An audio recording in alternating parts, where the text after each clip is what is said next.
कौन कहते भगवान नाचते नहीं,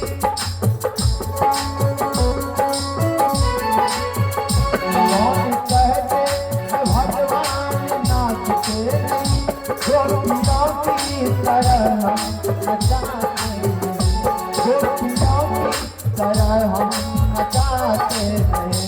ऐसे के सवा ऐसे दामोदर, ऐसे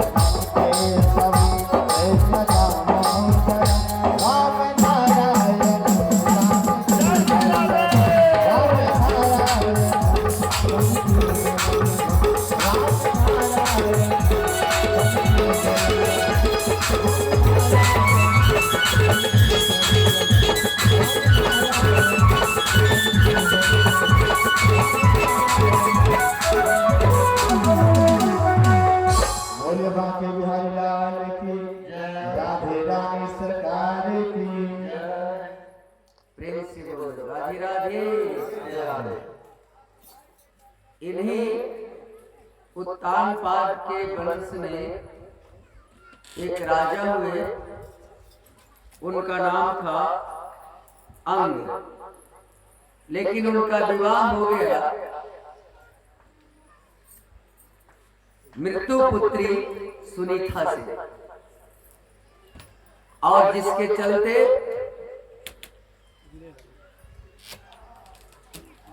बेटा जो हुआ बेल वो नास्तिक हो गया। देखो, यदि खानदानी लड़की तुम्हारे घर नहीं आई, तुम यदि बढ़िया हो विचार से, और तेरी पत्नी यदि विचार से गड़बड़ है, तो उस समय संतान गड़बड़ हो जाएगी।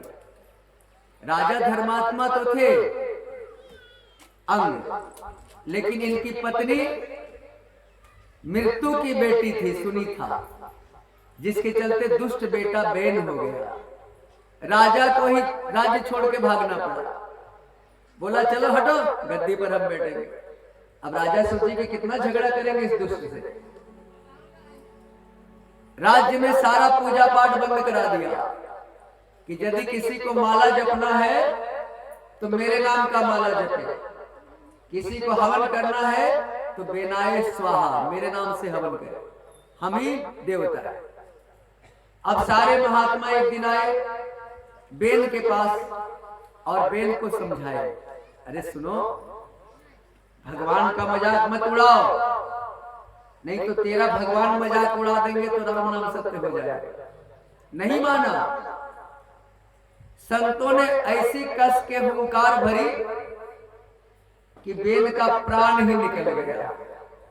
अब तो संत घबरा गए, बोले कि हम तो आए थे इसको सुधारने के लिए, ये तो सिधर गया, अब इस गद्दी पर तो किसी को बैठाना पड़ेगा। तो बेन के शरीर का मंथन किया, तो मंथन से काला करोठा व्यक्ति निकला, उसका नाम पड़ा निषाद। तो महात्मा ने कहा कि चलो तुम बैठो, तुमसे कोई काम नहीं है, जाओ हटो। दोबारा मंथन किया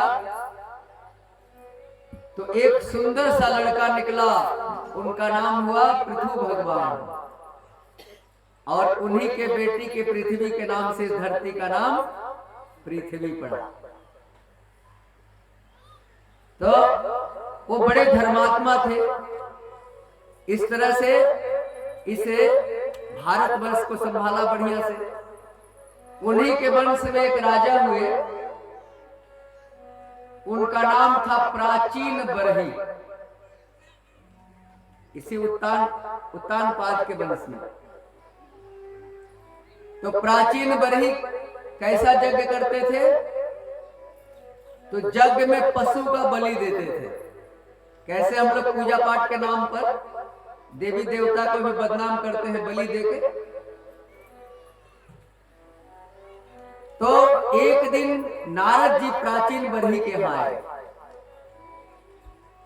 प्राचीन बरही ने प्रणाम किया। नारद जी बोले, क्या बात है राजा, अंदर बेचैनी लग रही है। तो प्राचीन बरही ने कहा, महाराज इतना यज्ञ करने के बाद ही बेचैनी है, क्या कारण है समझ में नहीं आता। नारद जी बोले कि ऊपर देखो, जितने जीव हत्या तूने की है ना, देख सब तेरा ऊपर से इंतजार कर रहे हैं कि राजा कब आएगा कि हम भी काट के मांस बना के उसको खाए। राजा ने ऊपर देखा तो सारे जानवर बड़े बड़े आंख लगा के देख रहे थे। राजा तो घबरा गए और पुरंजन अभिज्ञात की एक कहानी बता करके नारद जी ने उस राजा के भय को दूर किया। अब मनु महाराज के